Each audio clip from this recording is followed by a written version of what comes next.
We're up here in the bee yard this morning. I'm gonna take a little bit of honey from these girls, and it's probably the least favorite part of their year, but big day for us. Of course, it's always a lot of fun to get that first taste of honey in your mouth. But just want to show you guys a little bit of what it's like here.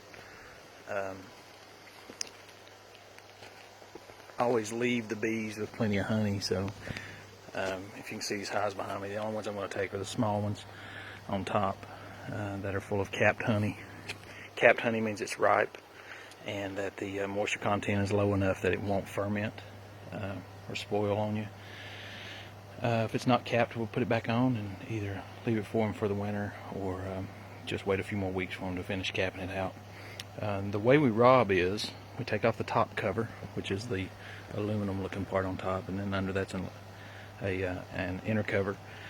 And then I like to use this stuff. Cover the brand name, copyright infringement. Let's see, can you see that? It's a little spray. It smells like cherries. It's natural, non-toxic ingredient. And I spray it on this board here. It's called a felt board. I paint it black on the back so it absorbs a lot of heat.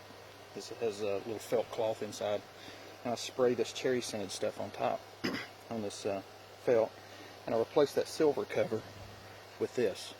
The bees are repelled by the scent of cherries, and they flee from that super down into those deeper brood boxes to get away from the smell of that cherry.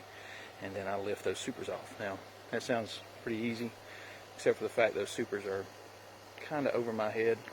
They're about head level, looks like. I'm kind of on a hillside here, you can see. Each of these weigh 35 pounds. And the bees will get pretty angry once you start taking honey. They'll start coming out the front of the hive and trying to defend themselves. This is their winter stores that they worked really hard for all summer, and we appreciate them doing that for us. So I'll be sure and leave them enough. Don't worry, I'm not wanting to be mean to the girls and not let them survive the winter.